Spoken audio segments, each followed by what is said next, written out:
Hi everyone, Ben Welsh here again, your head golf professional here at Frost Creek. Continuing our spring video series, I'd like to talk today a little bit about what I call face awareness. And not talking about this face, we're talking about this face, the face of the golf club.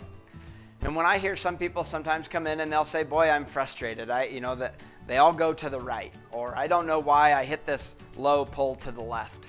And while sometimes it's not always that simple, sometimes it really can be as simple as some general hand-eye coordination and the player starting to be more aware of where the face is pointed at impact.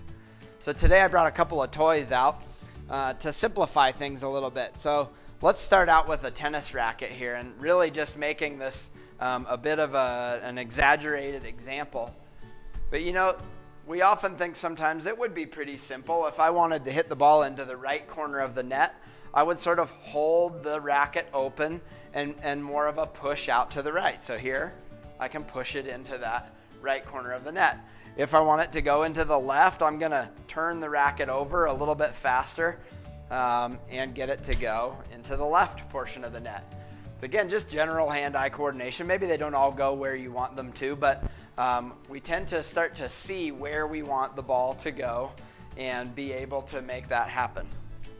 Now, if we take it into this snag golf club here, hopefully a larger example to see, but that we could take this same principle into applying to the face of the golf club.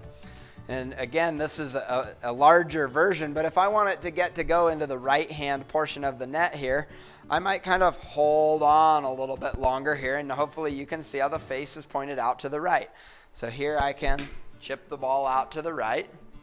Or if I want to make it go more to the left, I'm going to rotate my arms a little bit faster and get the club to turn over so that we can swing it more to the left. Okay? So again, this is not rocket science, but we do have to be aware of where the face is pointed at impact. Now, if I take this into the actual golf club, I want to point a couple of things out. Some of this could be related to your grip, and ideally, the back of my left hand will match the face as far as the face being square. If I start here, you might see the sole of the club or the face is straight up and down.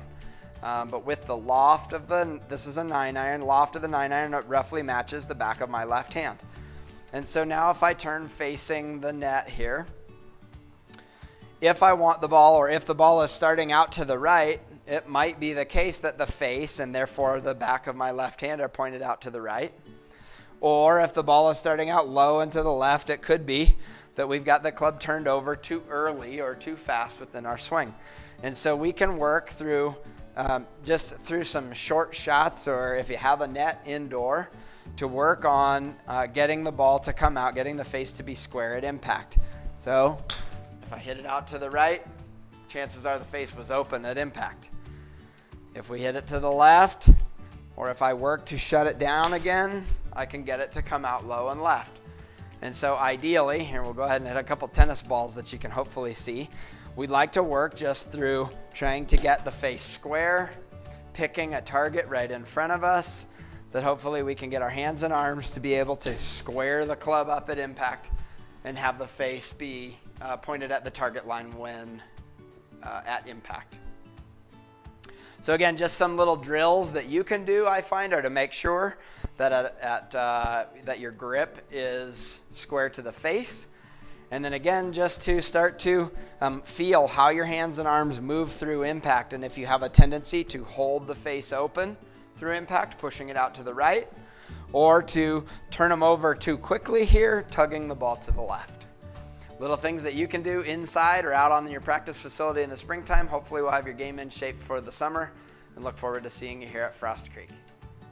Now, if you're up for a little bit of bonus homework, I thought I'd share this little exercise with you. And if you remember that Tiger Woods commercial where he was so elegantly bouncing his ball on the wedge and doing all kinds of fun tricks, I find that a lot of people struggle with this one, and it's kind of interesting as it relates to face awareness and your grip on the club and as your hands relate to the face. So I like to start people with this one by gripping further down on the shaft, maybe to the end of the grip and where the butt end of the club will touch you in the forearm. Really what this helps do is take your wrist out of the equation. We don't bounce the ball this way with your wrist, but rather let the club touch you in the forearm and bounce it this way, kind of with your elbow and your shoulder. We want to keep the face pointed straight up at the sky and nice and flat, and the ability to bounce the ball straight up and down this way. Okay, so as you practice that one a little bit, maybe count your number of bounces if you can. See if you can raise that number higher and higher, and get to the place where maybe you can grip it there on the butt end of the club, drop the ball this way, and increase your numbers. Okay? When you get there, if you want to get tricky with it, always go between the legs, and we'll see you next time out here at Frost Creek.